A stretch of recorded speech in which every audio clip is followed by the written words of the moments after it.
حضور قبلہ صاحبزادہ صاحب سیتم حضور صاحب کرام اجزان گرامی، خوبصورت خطاب آپ سن چکے ہیں۔ میں نے تو عرض کیا تھا حضرت کی خدمت میں کہ ہم اسی خطاب پر ہی اکتفا کر لیتے ہیں، لیکن حضرت کا حکم ہے کہ میں بھی کچھ نہ کچھ زبان سے عرض کروں۔ لیکن حقیقت یہ ہے نہ ہے تابع سخن مجھ کو، نہ تحریر کا یارہ، میں ذرہ ہوں میرا موضوع خورشید جہاں آ رہا۔ میں نے کوئی تمہید وغیرہ باندھنے کی بجائے اپنی بات مختصر طور پر عرض کرنے کے لیے جس آیہ مبارکہ آپ کے سامنے تلاوت کرنے کا شرف حاصل کیا ہے، اساتذہ تو اساتذہ ہیں، لیکن کافی سارے طلباء ممکن ہے یہ سن کر حیران بھی ہو رہے ہوں گے کہ جو آیہ مبارکہ میں نے پڑھی ہے یہ تو بچپن سے ہم سنتے آ رہے ہیں، ہماری ہر محفل ہر پروگرام کے اندر اس کا تذکرہ ہوتا ہے۔ میں نے بھی در حقیقت اسی نقطہ نظر سے ایک سبق ہے جو آپ کے سامنے دہرانے کے لیے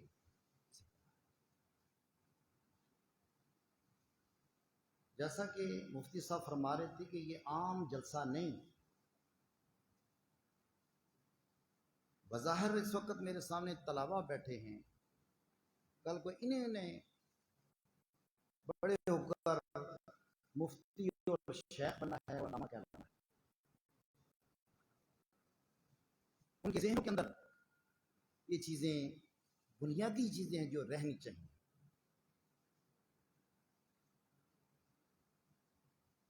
اس بات کی وضاحت کرنے سے پہلے یہ عرض کرتا چلوں، میرا باہر کچھ ملکوں کے اندر افریقہ UK میں بھی کچھ لوگوں سے واسطہ پڑا ہے کہ وہ یہ کوشش کر رہے ہیں کہ قرآن حکیم کے اندر تضاد ثابت کیا جائے، کہ قرآن حکیم کی آیات آپس میں ٹکراتی ہیں تاکہ لوگوں کو قرآن حکیم سے دور کیا جائے۔ پہلا سبق تو میں یہ آپ تک یہ پہنچانا چاہ رہا ہوں کہ قرآن حکیم یہ معجزہ ہے، اس میں کوئی تضاد نہیں، کوئی ٹکراؤ نہیں، ایک مربوط کلام ہے، آپس میں ربط ہے، اس کی ایک آیت دوسری آیت سے ٹکراتی نہیں۔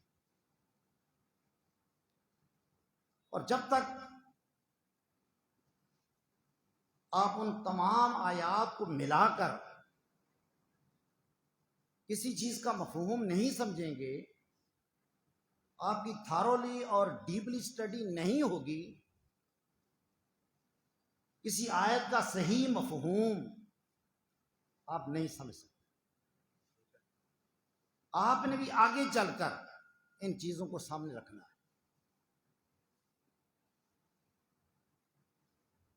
مجھے دوران سروس بھی اس بات کا اتفاق ہوا ہے کہ اسی آیہ مبارکہ کو لے کر اسی نبی کا کلمہ پڑھنے والے اسی آیت کا ذکر کر کے دوسرے لوگوں کو گمراہ کر رہے ہیں، وہ صرف اس لیے کہ وہ صرف اسی آیہ مبارکہ کے ارد گرد ہی گھوم رہے ہیں، ان کا علم صرف اسی آیہ مبارکہ تک ہے۔ اگر انہوں نے دوسری آیات مبارکہ کو بھی دیکھا ہوتا، ان کا مطالعہ بھی کیا ہوتا، تو پھر آج یہ جو اختلافات ہم دیکھ رہے ہیں، جھگڑے دیکھ رہے ہیں، فرقہ واریت دیکھ رہے ہیں، شاید یہ نہ ہوتا۔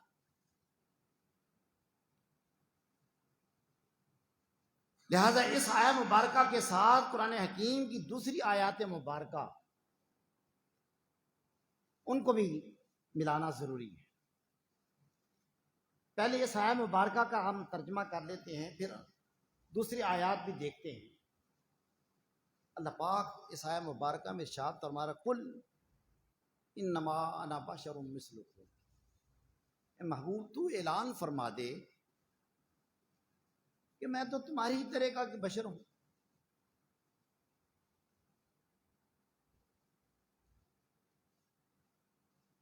اب اسی ایک دو لفظوں کو لے کر ہی لوگ مبلغ اعظم بن گئے، مناظر کہلا رہے ہیں۔ اب جب ہم قرآن حکیم کی دوسری آیات مبارکہ کو دیکھتے ہیں تو اللہ پاک ارشاد فرماتا ہے انا ارسلناک شاہدا و مبشرا و نذیرا و داعیا الی اللہ باذنہ و سراجا منیرا۔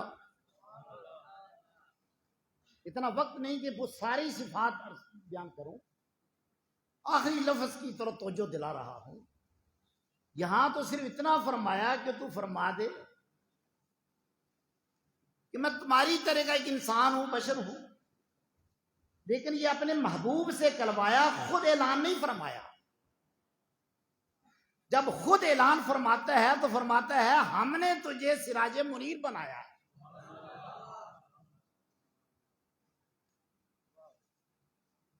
جب محبوب سے کہلواتا ہے تو اعلان فرماتا ہے قل انما انا بشر مثلکم۔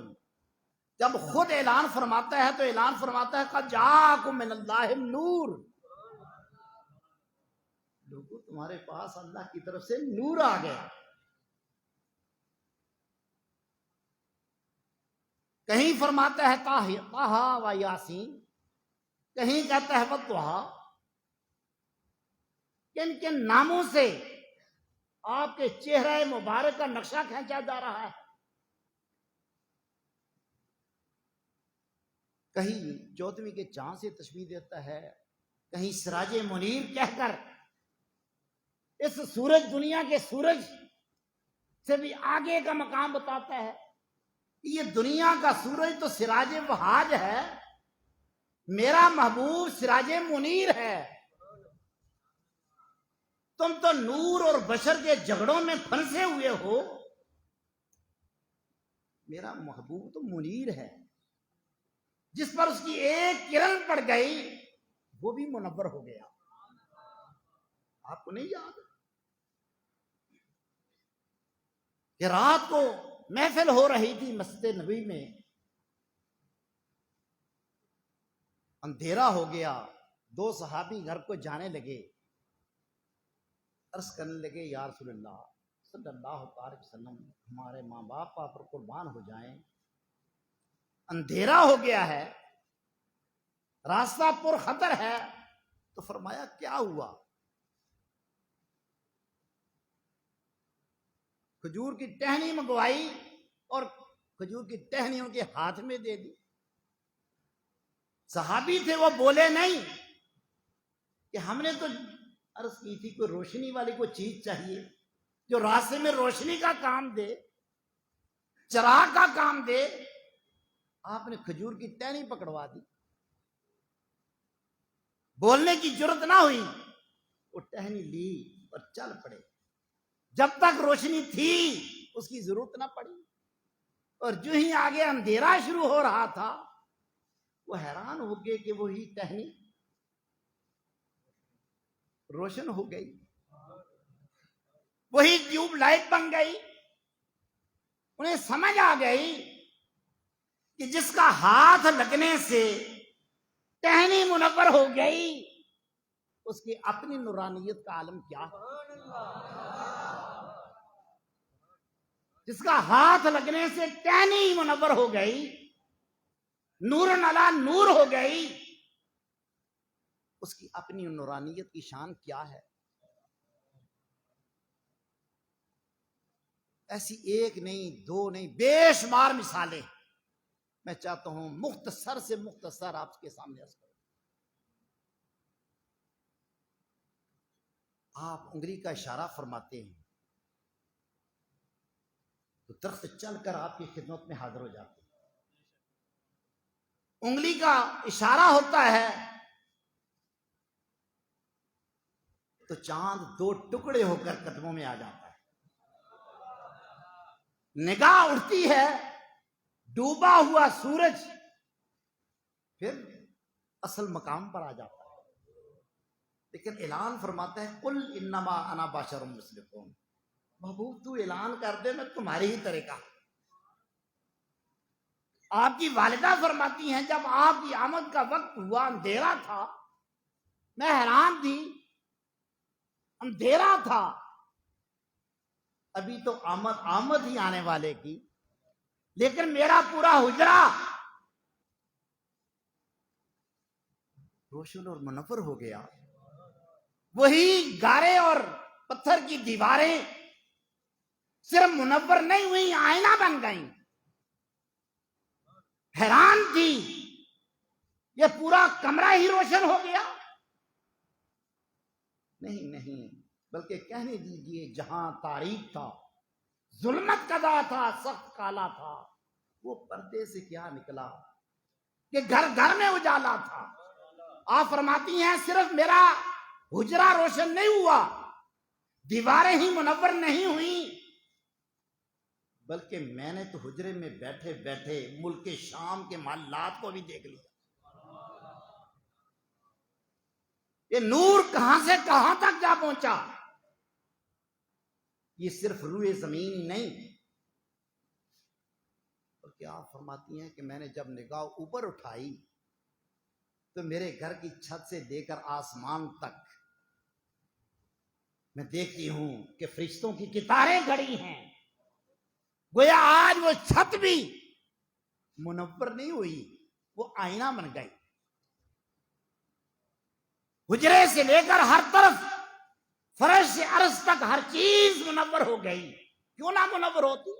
وہ فرما رہا ہے ہم نے آپ کو سراج منیر بنایا، لیکن اعلان کرواتا ہے قل انما انا بشر مثلکم، تو اعلان کرتے کہ میں تمہارے ہی طرح کا بشر ہوں۔ یہ کیوں اعلان کروا رہا ہے؟ جب خود اعلان کرتا ہے تو اسے سراج منیر فرماتا ہے، اسے نور کہتا ہے، کبھی 14ویں کے چاند سے تشبیہ دیتا ہے، کبھی سورج سے تشبیہ دیتا ہے، لیکن محبوب سے فرماتا ہے کہ تو اعلان کرتے کہ میں تمہاری طرح کا ہوں۔ اس کی وجہ کیا ہے؟ عزیزان گرامی، میں اساتذہ سے مخاطب نہیں، یہ آپ سے گفتگو کر رہا ہوں۔ اس کی بے شمار وجوہات ہیں، ان وجوہات میں سے ایک وجہ جو میری سمجھ میں آتی ہے، سب صاحب علم ہے میرے ساتھ اعتراض بھی کر سکتے ہیں، یہ مفتیان کرام بھی ہیں، میں مفتی بھی نہیں ہوں۔ کچھ عرصہ پہلے اللہ پاک نے ایک ہستی کو حسن کا پیکر بنا کر بھیجا تھا، اور وہ ہستی تھی حضرت یوسف علیہ السلام کی ہستی۔ حضرت یوسف علیہ السلام جب تشریف لائے، واقعہ آپ نے سنا ہوا ہے، اس میں تفصیل میں جانے کی ضرورت نہیں، صرف یہ سمجھنے کی ضرورت ضرور ہے کہ واقعہ تو پیش آیا تھا صدیوں پہلے، تو اسے قرآن میں کیوں رکھ دیا گیا؟ وہ واقعہ قرآن کیوں بن گیا؟ اس لیے کہ اس واقعہ کے ذریعے نور مصطفیٰ، جلوہ مصطفیٰ اور حسن مصطفیٰ کو اجاگر کرنا تھا، ان کو پہلے بھیج کر یہ بتانا تھا کہ آنے والا کس شان کا مالک ہوگا۔ جب حضرت یوسف علیہ السلام کا حسن، اور یہ آپ کو عرض کرتا چلوں کہ ان کا حسن ظاہر تھا، کھلا ہوا تھا، اور وہ حسن کل نہیں تھا، اس کے متعلق علماء نے مختلف روایات بیان کی۔ کسی نے کہا کہ وہ کل حسن کا آدھا تھا، کسی نے کہا تیسرا حصہ تھا، بعض یہ بھی فرماتے ہیں کہ حسن کے 100 حصے ہیں، ان میں سے ایک حصہ حضرت یوسف علیہ السلام کو عطا فرمایا گیا، اور وہ حصہ ظاہر تھا۔ تو جب زلیخا جو ملکہ تھی، جنہوں نے خریدا تھا حضرت یوسف علیہ السلام کو، اور شاہی محل سے باہر نہیں نکلنے دیتی تھی. اب اس کی ایک نظر جب آپ کے چہرے انور پر پڑی تو اپنے آپ کو بھی کھو بیٹھی, بے ہوش ہو گئی. اب وہ یہ نہیں چاہتی کہ باہر میں کسی کو دکھاؤں, اپنی شہزادگی بھول گئی, اپنا حسن بھول گئی. اٹھتے بیٹھتے سوتے جاگتے ہر وقت یوسف کا چہرہ ہی سامنے رہتا ہے. راتوں کی نیند اور دن کا چین ختم ہو گیا. آخر یہ خبر باہر نکل گئی.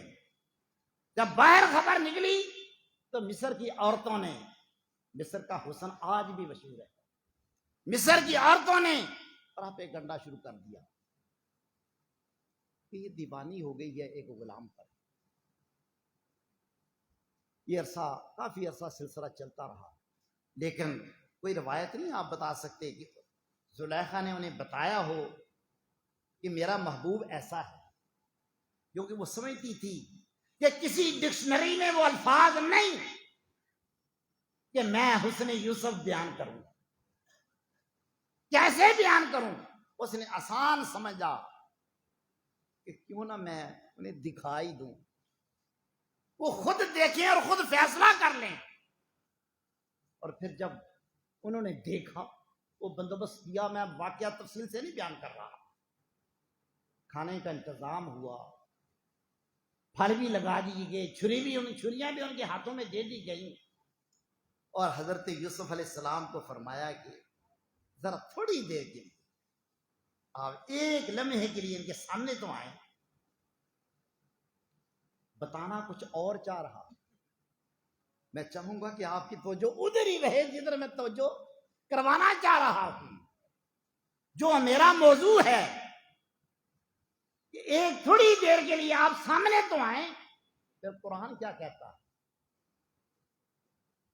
کہ جب ہی ان حسن کی پریوں نے یوسف علیہ السلام کو چہرے کی ایک جھلک دیکھی, اس وقت شاید پھل کاٹ رہی تھی, کھا رہی تھی, وہ پھل بھی بھول گئیں, چھریاں بھول گئیں. وہ ایک جھلک دیکھ کر اس قدر بے خود ہو گئیں, اپنا آپ بھی بھول گئیں. اور اسی بارافدی کے عالم میں ہاتھ بھی ان کے کٹ گئے, خون بہنا شروع ہو گیا. اور قرآن کہتا ہے وَقَطَّعْنَ أَيْدِيَهُنَّ, پہلے کے بھی کچھ الفاظ ہیں, اکبر نہ ہو کہ دیکھتے ہی سب سے پہلے انہوں نے عظمت یوسف بیان کرنا شروع کر دی.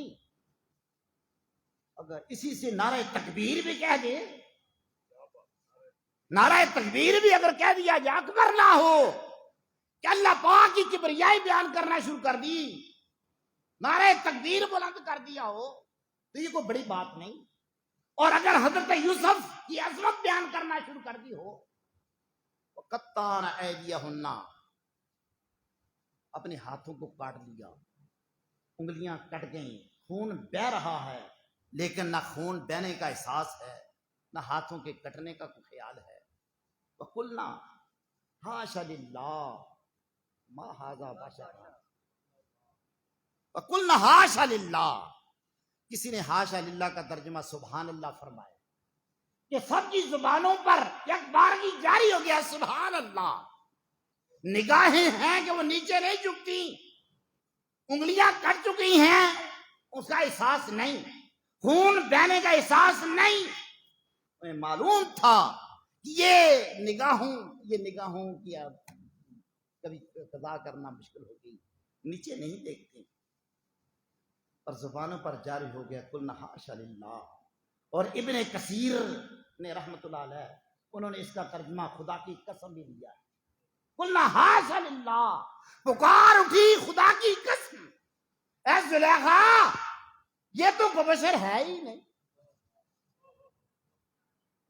تو جو نہیں آپ کی, میں کس طرف آپ کو لے جانا چاہ رہا, یہ تو بشر ہے نہیں, ان ہاتھ اللہ ملک کریم, یہ تو کوئی معزز فرشتہ ہے.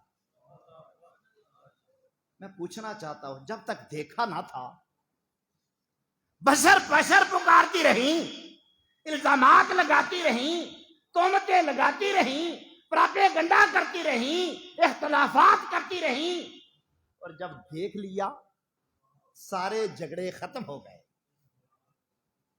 صرف جھگڑے ختم نہیں ہوئے بلکہ عقیدہ ہی بدل گیا. پہلے تو بشر کہتی تھی، ابھی بشریت سے انکار کر دیا. اے زلیخا، یہ جوہر تو نے کہاں چھپا کے رکھا تھا؟ یہ تو بشر ہے ہی نہیں. ان ھذا الا ملک کریم، یہ تو فرشتہ ہے. مجھے نہیں پتا اس منظر کا کہ اس منظر پر جو اس کی منظر کی تفسیر سامنے وہاں بیان ہوئی ہوگی. حضرت زلیخا نے کہا ہوگا، یہ حضرت یوسف علیہ السلام اپنی زبان حال سے جب اعلان کر رہے ہوں گے، اے حوران مصر، تم نے تو میرے چہرے کی ایک جھلک دیکھی تو میری بشریت سے انکار کر دیا. مجھے فرشتہ بنا دیا. اس نے کل تو بعد میں آ رہا ہے. سراپا حسن تو آ رہا ہے، وہ تو ہے ہی سراج منیر، وہ تو ہے ہی سراج منیر. میرے چہرے کی روشنی اسی سراج منیر کے نور کی ایک کرن ہے. میرا اپنا حسن نہیں، یہ حسن بھی انہی کے چہرے کا جلوہ ہے. نعرہ تکبیر، نعرہ رسالت، نعرہ رسالت، عظمت و شان مصطفیٰ محمد ہمارے.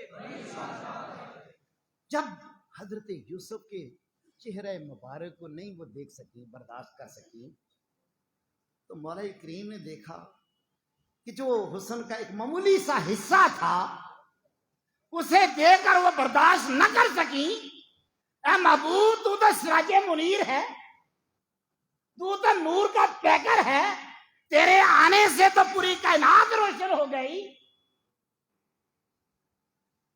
ان کی نگاہیں تیرے حسن کو کیسے برداشت کریں گی؟ اس لیے اعلان فرما دیا، محبوب ہے تو سراج ہی منیر، ہے تو سراپا نور. ستاروں میں تیری چمک ہے، چاند میں تیری چاندنی ہے، سورج میں تیری جگمگاہٹ ہے، لیکن لوگ تیرے جلووں کو برداشت نہیں کر سکیں گے. اس لیے تو اعلان فرما دے، قل انما انا بشر مثلکم، تاکہ بات شک میں ڈال دی جائے. اور ساتھ ہی شاہ ولی اللہ رحمۃ اللہ علیہ ارشاد فرماتے ہیں، آپ نے فرمایا کہ اللہ پاک نے اسی وجہ سے آپ کے اس حسن پر پردہ ڈال دیا، آپ کے جلال کا پردہ ڈال دیا. صحابہ اکرام آپ کے جلال کی وجہ سے آپ کے چہرے مبارک کی طرف دیکھ ہی نہیں سکتے تھے. پردہ ڈال دیا تھا، اس حسن کو چھپا دیا. حضرت یوسف کا حسن کھلا تھا، بے نقاب تھا. حضور کے چہرے انور پر پردہ ڈال دیا گیا. ایک جھلک دیکھنے کی تاب نہیں عالم کو، وہ اگر جلوہ کریں کون تماشائی ہو. آج جو لوگ ان جھگڑوں میں پڑے ہوئے ہیں، اسی آیا مبارکہ کو لے کر گلی گلی کوچا کوچا یہ مشہوریاں کر رہے ہیں، لوگوں وہ تو ہے ہی ہماری طرح. قرآن اعلان کرتا ہے، ذرا حوران مصر سے پوچھو، کہیں تمہارا حال بھی تو نہیں کا تو نہیں. جس طرح سے جب تک انہوں نے دیکھا نہ تھا بشر بشر پکارتی تھی، جب دیکھ لیا تو فرشتہ کہہ دیا. یہاں مولا کریم فرمایا، محبوب وہ اسے دیکھ کر اسے فرشتہ کہہ بیٹھی کہ جی کہیں تجھے دیکھ کر کہیں خدا یا خدا کا بیٹا نہ کہہ دے. اس لیے اعلان فرما دیا، کل انما انا بشر مثلکم، کہ محبوب تم کو بتا دے میں تمہارے ہی کی طرح ہوں. لیکن حضور کی بشریت بھی کیسی. یہاں آخر میں مجھے بات یاد آ گئی، یہ یاد رکھیں، ہم دونوں آیات مبارکہ کو مانتے ہیں. وہ ایک آیت کو لے کر سر اپنا بھی پھرا ہوا ہے، علم تو پلے ہوگا نہیں. ایک ہی آیت کو لے کر لوگوں سے مناظرے کر رہے ہیں. ہم اہل سنت والجماعت، ہم دونوں آیات کو مانتے بھی ہیں, ہمارا عقیدہ بھی. حضور بشر بھی ہیں, حضور میں آپ سے کہلوانا چاہتا ہوں کہ آپ کا واسطہ پڑھ سکتا ہے, آپ نے علماء بننا پڑے. ہمارا کیا عقیدہ ہے, حضور بشر بھی ہیں, حضور نور بھی ہیں. میری کچھ آدمیوں سے بات ہوئی تھی, انہوں نے کہا تمہیں اپنے عقیدے کا نہیں پتا. جب میں نے ان سے بات کی تو انہوں نے کہا تمہیں اپنے عقیدے کا پتہ ہی نہیں ہے, تم بشر مانتے ہی نہیں ہو. تم بتا کیا رہا ہوں, ہم مانتے ہیں حضور بشر بھی ہیں, حضور نور بھی ہیں. لیکن ساتھ یہ بھی بتا دو کہ یہ جو نور اور بشر کی بحث ہے, اس کو بھی ختم ہو جانا چاہیے. یہ بھی پرانے دور کی باتیں ہیں. نہ نورانیت حضور کی ذات ہے, نہ بشریت حضور کی ذات ہے. یہاں آپ خاموش ہو گئے. یہی چیز آپ کے ذہن میں بھی ڈالنی ہے. حضور نور بھی ہیں, حضور بشر بھی ہیں. فتویٰ لگے گا تو مجھ پر لگے گا, جواب دینا ہے تو میں نے دینا ہے. حضور نور بھی ہیں, حضور بشر بھی ہیں, لیکن نہ نورانیت حضور کی ذات ہے, نہ بشریت حضور کی ذات ہے. نورانیت بھی حضور کی شان ہے, بشریت بھی حضور کی شان ہے. یہ دونوں حضور کی صفات ہیں, ذات نہیں. نورانیت اور بشریت دونوں حضور کی صفات ہیں, دونوں کو مانتے ہیں. حضور کی ذات کیا ہے, محمدیت. حضور کی ذات محمدیت. یہ یاد رکھیے, یہ نورانیت اور بشریت کا تو دنیا پہ ظہور ہوا, کسی کو نظر آیا, کسی کو نظر نہیں آیا. ادھر سامنے ہی ابو جہل بھی ہے, ادھر ابو بکر بھی ہے. ایک کچھ کہتا ہے, دوسرا کچھ کہتا ہے. ان لوگوں کی باتیں سن کر پریشان ہونے کی ضرورت نہیں, یہ اپنے اپنے مقدر کی بات ہے. دیکھنے والے کہا کرتے ہیں اللہ اللہ, یاد آتا ہے دیکھ کے خدا. حضور کی ذات نہیں ہے یہ دونوں چیزیں, حضور کی صفات ہے. یاد رکھیے, آپ کی یہ دونوں صفات, ان پر ہی گفتگو ہو رہی ہے. آپ کی ذات ہے محمدیت, اور اصل ذات سراج منیر. وہ دنیا پر روئے زمین پر ظاہر ہوئی ہی نہیں.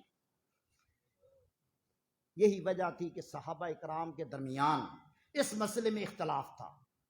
یہ بھی بتا دو, صحابہ اکرام میں اختلاف تھا اس کے بارے میں. کس چیز کے بارے میں؟ کئی لوگ پریشان ہوں گے. اختلاف نورانیت اور بشریت کے حوالے سے تو نہیں تھا. اختلاف یہ تھا, ایک صحابی آ کے عرض کرتے ہیں میں نے تو دیکھا رخ مصطفیٰ کو, مجھے نظر آیا جیسے تلوار چمک رہی ہے. دوسرا صحابی کہتا ہے نہیں, میں تو دیکھا 14ویں کی رات تھی, تو میں کبھی چاند کی طرف دیکھتا, کبھی رخ مصطفیٰ کی طرف دیکھتا. میں نے ایک دفعہ یہ کہا کہ حضور کا چہرہ انور 14ویں کے چاند کی طرح ہے. اندر کا مفتی بولا ارے چاند سے تشبیہ دینا یہ بھی کوئی انصاف ہے؟ چاند کے چہرے پہ چھائیاں ہیں, حضرت کا چہرہ صاف ہے. یہ اختلاف تھا.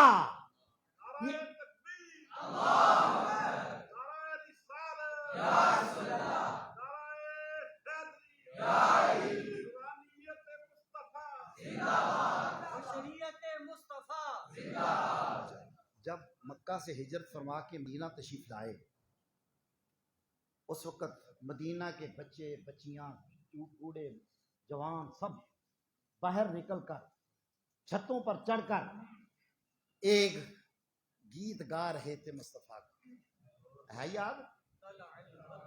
میں آپ سے سننا چاہ رہا ہوں, ذرا مل کے ذرا کہہ دینا. نہیں, یہ تو بے ذوقی والی بات ہے. مل کے اگر ایک آواز ہو کہ طلع البدر علینا,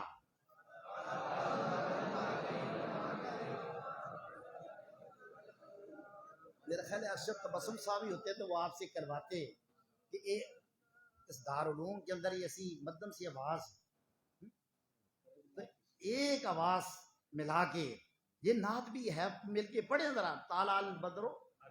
ہاں, کون پڑھے گا اس کی؟ اب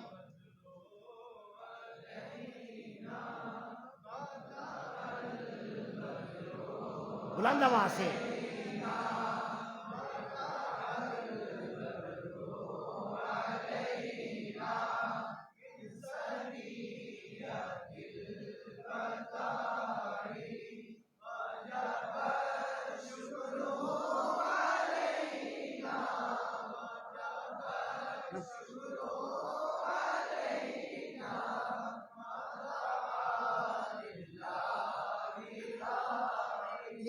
بدر کا لفظ انہوں نے استعمال فرمایا ہے، اس میں سارے صحابہ کرام تھے، کسی نے کوئی اس پہ جھگڑا کیا؟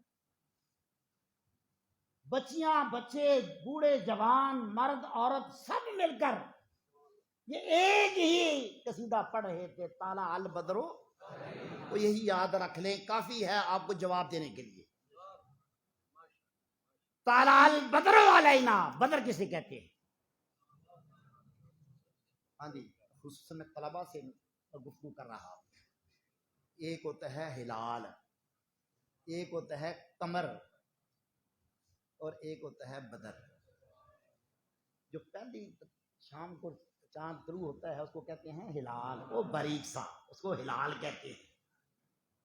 جب تھوڑا سا بڑا ہو جائے اس کو قمر کہتے ہیں، اور جب وہ چاند مکمل گول ہو جائے اور اس کی چاندنی عروج پر آ جائے اس کو بدر کہتے ہیں۔ سارے صحابہ مل کر حضور کو کس سے تشبیہ دے رہے ہیں؟ ہلال سے نہیں، قمر سے نہیں، یک زبان ہو کر کہہ رہے ہیں طالع البدر علینا، ہم پر 14ویں کا چاند طلوع کر آیا ہے۔ یہ ہے صحابہ کا عقیدہ۔ یہ ہے صحابہ کا عقیدہ، جنہوں نے دیکھا وہ کیا کہہ رہے ہیں کہ 14ویں کا چاند طلوع کر آیا ہے۔ باوجود اس کے کہ اسے چھپایا گیا تھا، بات کو ختم کریں، یہ جو کہہ رہے تھے صحابہ کرام اور جو کچھ بھی کتابوں میں لکھا ہوا ہے، یہ سب کچھ نورانیت اور بشریت کی مثالیں۔ آپ کی حقیقت دنیا پر ظاہر ہوئی نہیں۔ کیوں؟ ایک جھلک دیکھنے کی تاب نہیں عالم کو، وہ اگر جلوہ کریں کون تماشائی ہو، لہذا آپ کی حقیقت اللہ پاک نے دنیا پر ظاہری نہیں فرمائی۔ یہ سنا آپ نے، علماء بیٹھے ہوئے ہیں کہ نبی پاک صلی اللہ علیہ وسلم ارشاد فرماتے ہیں کہ جب میں معراج کے لیے گیا تو مجھے اس وقت جبریل، جب ملاقات ہوئی تو اس وقت جبریل کو اصلی حالت میں نے دیکھا۔ میں مفتی صاحب سے پوچھوں گا، جی یہ روایت ٹھیک ہے؟ صحیح مسلم؟ چلو تائید ہوگی یہاں سے۔ آپ فرماتے ہیں میں نے جبریل کو اصلی حالت میں دیکھا۔ پہلے جب جبریل آتے تھے تو اسی حجرے میں تشریف لاتے تھے، لیکن جب اصلی حالت میں دیکھا جبریل کو تو کیا فرمایا؟ پھر آپ مجھ سے زیادہ بہتر جانتے ہیں۔ آپ فرماتے ہیں کہ پھر مشرق سے لے کر مغرب، وہ مشرق مغربی اوپر کا ہے، ادھر کا نہیں، مشرق سے لے کر مغرب تک اور آسمانوں سے لے کر فرش زمین تک مجھے جبریل ہی نظر آ رہے تھے۔ یہ شان ہے ان کے غلاموں کی۔ طلباء کو میری بات نہیں سمجھ میں آئی؟ یہ شان ہے ان کے غلاموں کی۔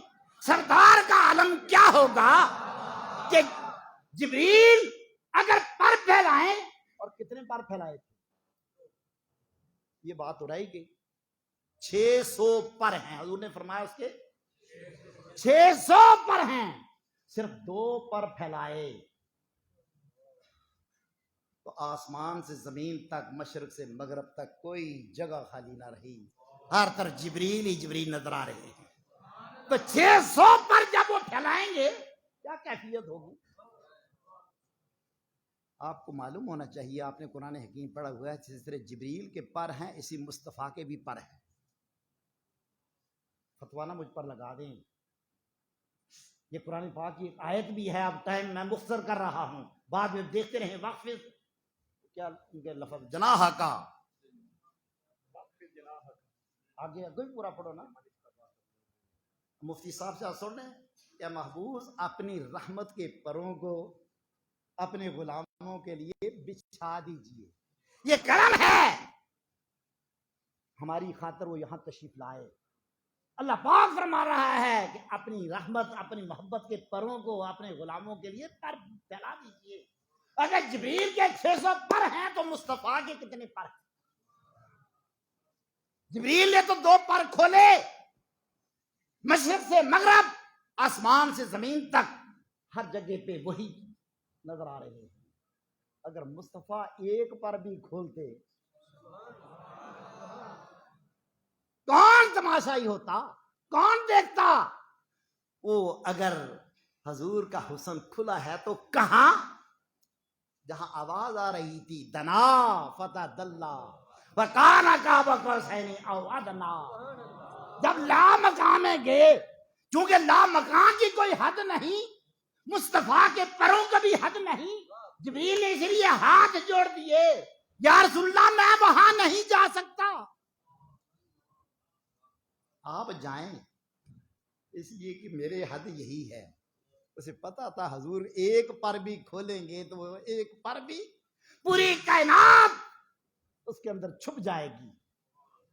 جبریل نے بھی ہار مان لی، حضور آگے تشریف لے گئے تو آپ کا حسن کھلا، آپ کی محمدیت، آپ کی حقیقت ظاہر ہوئی تو کہاں؟ لامکاں میں، کیونکہ اس کی کوئی حد نہیں، اور وہاں نور ہی نور ہے۔ جہاں جبریل کا نور کام نہیں دیتا، وہاں نور مصطفیٰ جگمگا رہا۔ تم اگر انما انا بشر مثلکم کی رٹ لگاتے رہو سے کیا ہوتا ہے؟ اگر حضور کی حقیقت دیکھنی ہے تو معراج کی رات کو لامکاں میں دیکھیے۔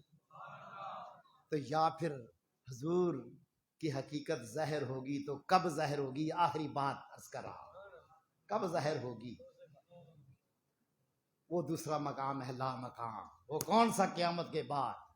قیامت کے بعد حساب کتاب جو لکھا ہوا ہے کتابوں میں، احادیث کے اندر، یہ سارا ریکارڈ پہلے سے لکھا ہوا ہے۔